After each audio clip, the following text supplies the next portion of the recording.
In the phrase, "we are the government," the useful collective term "we" has enabled an ideological camouflage to be thrown over the naked exploitative reality of political life. For if we truly are the government, then anything a government does to an individual is not only just and not tyrannical, it is also voluntary on the part of the individual concerned. If the government has incurred a huge public debt which must be paid by taxing one group on behalf of another, this reality of burden is conveniently obscured by blithely saying that we owe it to ourselves. But who are the we, and who the ourselves? If the government drafts a man or even throws him into jail for dissident opinions, then he is only doing it to himself, and therefore nothing improper has occurred.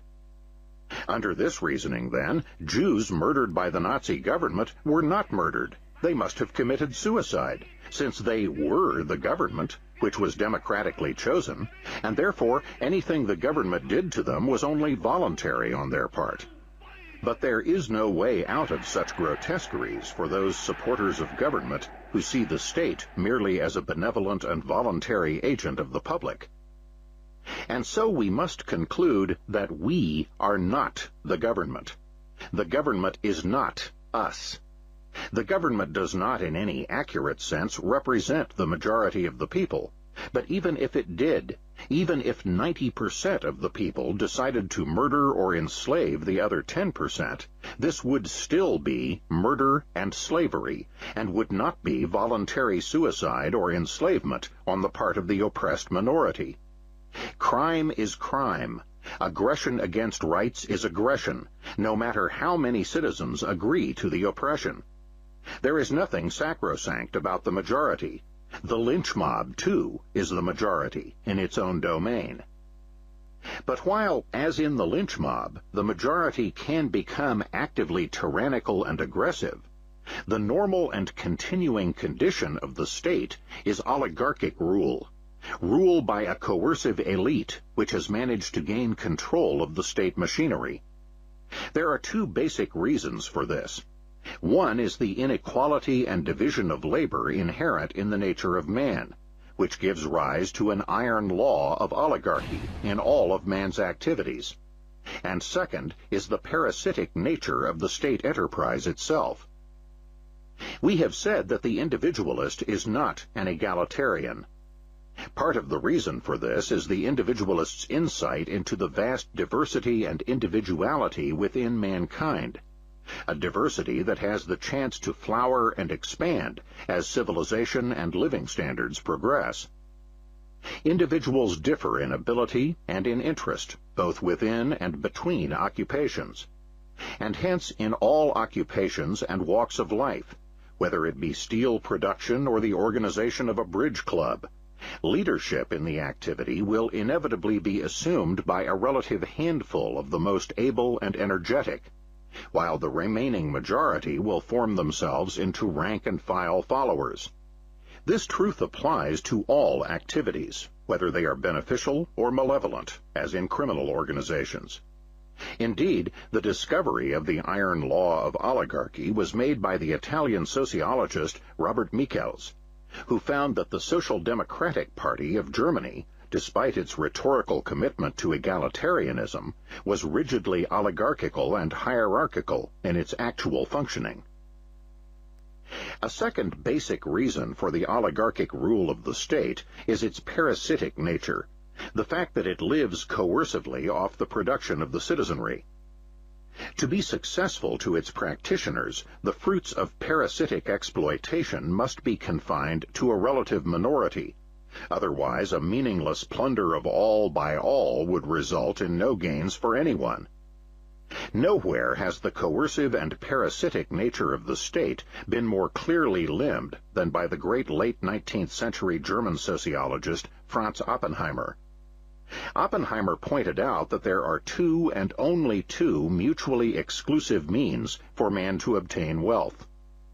One, the method of production and voluntary exchange, the method of the free market, Oppenheimer termed the economic means. The other, the method of robbery by the use of violence, he called the political means.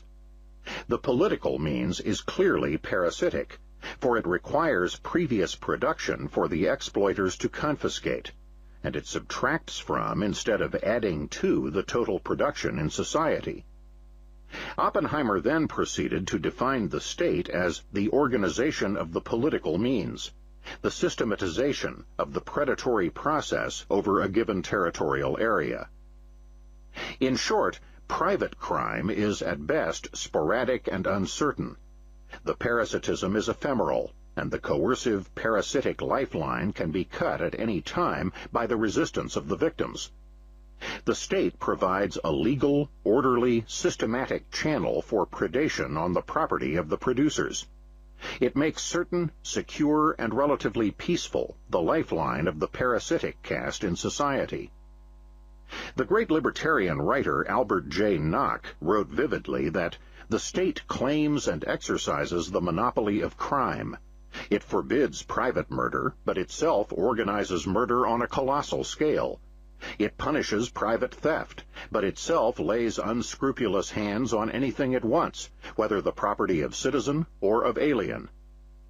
At first, of course, it is startling for someone to consider taxation as robbery, and therefore government as a band of robbers. But anyone who persists in thinking of taxation as in some sense a voluntary payment can see what happens if he chooses not to pay.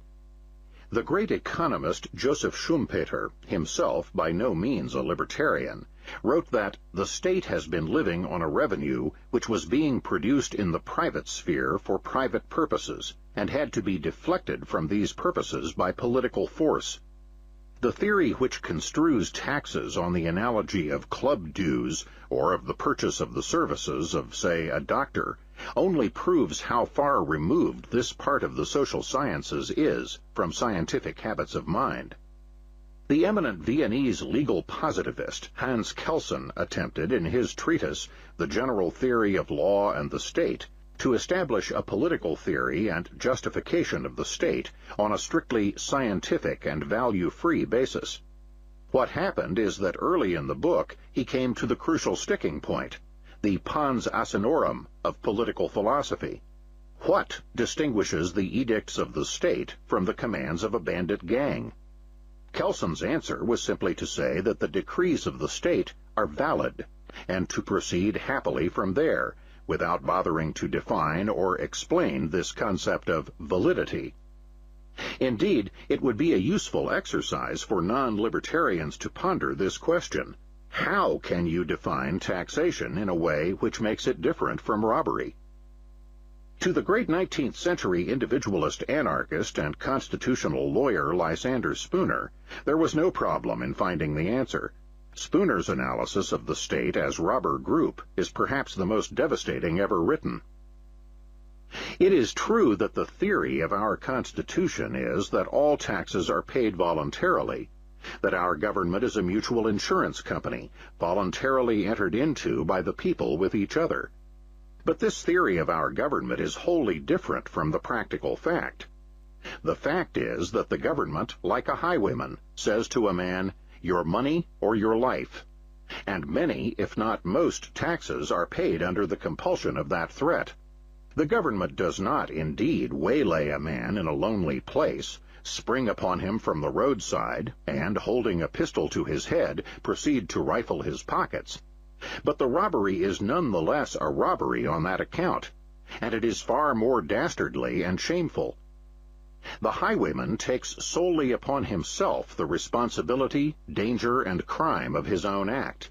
He does not pretend that he has any rightful claim to your money, or that he intends to use it for your own benefit. He does not pretend to be anything but a robber.